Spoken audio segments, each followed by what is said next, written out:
नमस्कारम। RPC cracker YouTube channel में मैं SP Sheoran आपका अभिनंदन करता हूं। दोस्तों, आज के इस वीडियो में हम बात करेंगे एग्जाम से पहले होने वाली टेंशन के बारे में।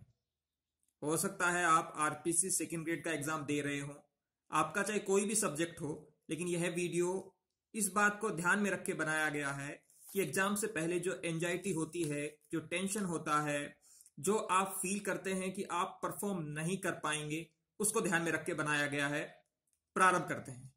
सबसे महत्वपूर्ण बात यह है कि परीक्षा में प्रदर्शन का दबाव होता है। एक तो होता है स्ट्रेस, जो आपको दबाव में लाता है, आपके प्रदर्शन को नकारात्मक रूप से प्रभावित करता है, और एक होता है यू स्ट्रेस। आपने भारतीय क्रिकेट टीम के वर्तमान कप्तान विराट कोहली के प्रदर्शन को देखा होगा। जब वे किसी लक्ष्य का पीछा कर रहे होते हैं तो उनकी क्षमताएं और बढ़ जाती हैं। सही अर्थों में विराट कोहली पर उस समय यू स्ट्रेस का नियम लागू होता है। यू स्ट्रेस का तात्पर्य है आपको प्रदर्शन करने का वह दबाव जो आपकी क्षमताओं को बढ़ा दे। तो दोस्तों, इसी को ध्यान दिलाने के लिए मैंने ये वीडियो बनाया है कि आप में क्षमताएं हैं, आप भी अपनी क्षमताओं का यू स्ट्रेस के माध्यम से उपयोग कर सकते हैं। इस वीडियो में केवल 5 बिंदुओं के माध्यम से मैं यह बताने की कोशिश करूंगा कि किस प्रकार से आप अपने उस तनाव और दबाव को सफलता में परिणत कर सकते हैं जो वर्तमान में आपको बेहद कष्टदायी लग रहा है। आपको लगता है कि शायद ये तनाव, ये दबाव, ये प्रेशर मैं हैंडल नहीं कर पाऊंगा या नहीं कर पाऊंगी। तो चलिए, यह वीडियो आरपीसी सेकंड ग्रेड की परीक्षा के हर स्टूडेंट के लिए उपयोगी है, और मैं बता चुका हूं केवल 5 पॉइंट हैं, और आपको 5 से 7 मिनट का पेशेंस रखना होगा। इतना पेशेंस है तो आप ये वीडियो देखिए। हो सकता है 50 मिनट आपकी पढ़ाई में, ये 5 घंटे की पढ़ाई में ये आपके लिए लाभदायक हो। सबसे पहला महत्वपूर्ण बिंदु है, आप फील करते होंगे कभी तनाव बढ़ जाता है, कभी कम हो जाता है। दोस्तों, यह इसलिए होता है कि जब हम तनाव पर गौर करते हैं, तनाव पर ध्यान देते हैं, तनाव पर अपना अटेंशन लगाते हैं, तब तनाव बढ़ जाता है। हो सकता है आपकी हार्ट बीट बढ़ जाती हो, कभी आपको लगता हो कि तनाव बहुत ज्यादा बढ़ गया है, कुछ भी याद नहीं है, आपके दिमाग में बहुत सारे फैक्ट घूमते हैं, इतिहास, पॉलिटिकल, ज्योग्राफी, हिंदी, इंग्लिश, जो भी आपका सब्जेक्ट है। वह इसलिए होता है क्योंकि आप चाहते हैं कि सवाल आया दिमाग में, उसका आंसर आना चाहिए।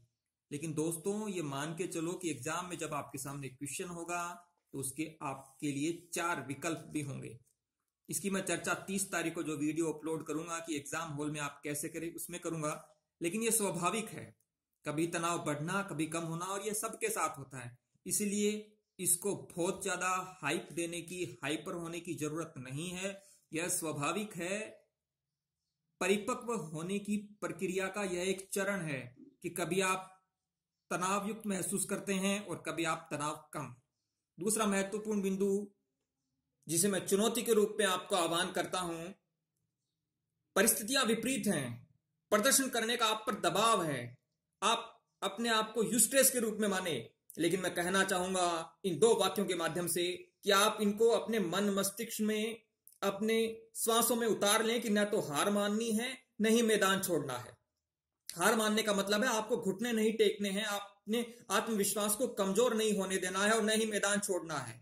यदि आपको लगता है कि आप लड़खड़ा रहे हैं तो पुनः सजग होइए, आगे बढ़िए, क्योंकि आपका एग्जाम आपके जीवन को, आपके भविष्य को बना सकता है। आप अपने जीवन में सिकंदर बने, विजयी बने, अर्थात न तो हार माननी है और न ही मैदान छोड़ना है। और ये छोटी मोटी विपरीत परिस्थितियां आई हैं, चली जाएंगी, क्योंकि सही अर्थों में महत्वपूर्ण बात यह है कि आपकी ये चुनौतियां आप में क्षमताओं का निर्माण करेंगी। स्वामी विवेकानंद ने कहा था कि चुनौतियों से क्षमताओं का निर्माण होता है। हाँ दोस्तों, क्योंकि चुनौतियां आपको एक प्रक्रिया से गुजरने के लिए विवश करती हैं, उस प्रक्रिया से गुजरकर आप अपने आप को और बेहतर महसूस करते हैं। दोस्तों, अपनी क्षमताओं को पहचानो। पिछले 5, 7 या 10 महीने से आप सेकंड ग्रेड परीक्षा की तैयारी कर रहे हैं। क्या 4 दिन मात्र आप अपने टेम्परामेंट को, अपने आत्मविश्वास को संभाल कर नहीं रख पाए तो आपकी 10 माह की तैयारी पर पानी फिर सकता है। जी हां दोस्तों, अपनी क्षमताओं को पहचानना है। 5-10 महीने से आप सेकंड ग्रेड की तैयारी कर रहे हैं और आप एक सपने को जीवंत करना चाहते हैं, आप सरकारी नौकरी पाना चाहते हैं, तो अपने आत्मविश्वास को बनाए रखिए, उसे कमजोर नहीं होने दीजिए। क्योंकि मैं कह चुका हूं कि आप जिस प्रकार से चुनौतियों का सामना करेंगे आपके अंदर क्षमताओं का निर्माण होगा। चौथी और बहुत महत्वपूर्ण, भावुक और मार्मिक बात मैं आपसे कहना चाह रहा हूं कि अपने लक्ष्य को भावनाओं से जोड़िए। याद कीजिए आपके माता पिता के उन चेहरों को जब आप सफल हो जाएंगे, जब आप सफल होंगे तो किस प्रकार से उनके चेहरे पर एक अलग ही ओज, तेज और रोशनी होगी।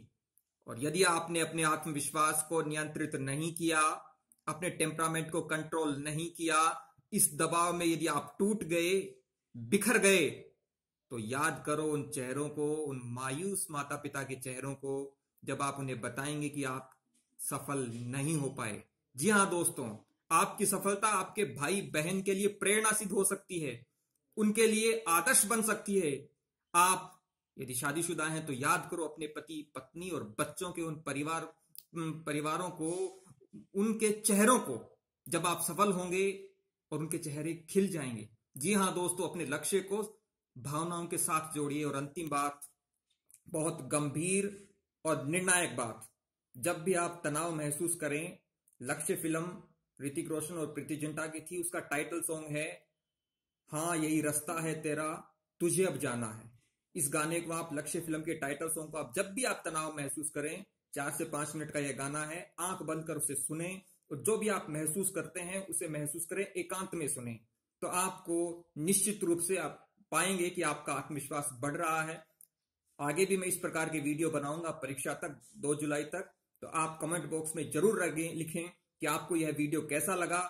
और अंतिम और 5वां बिंदु और चौथा बिंदु बहुत महत्वपूर्ण है, इन्हें आप जरूर अप्लाई करें। और अप्लाई करने के बाद आप जो महसूस करते हैं उसे कमेंट बॉक्स में जरूर लिखें। मिलता हूं मैं जल्द ही नए वीडियो के साथ, मोटिवेशन वीडियो 2 के साथ। आपने 7 मिनट का समय दिया, धन्यवाद।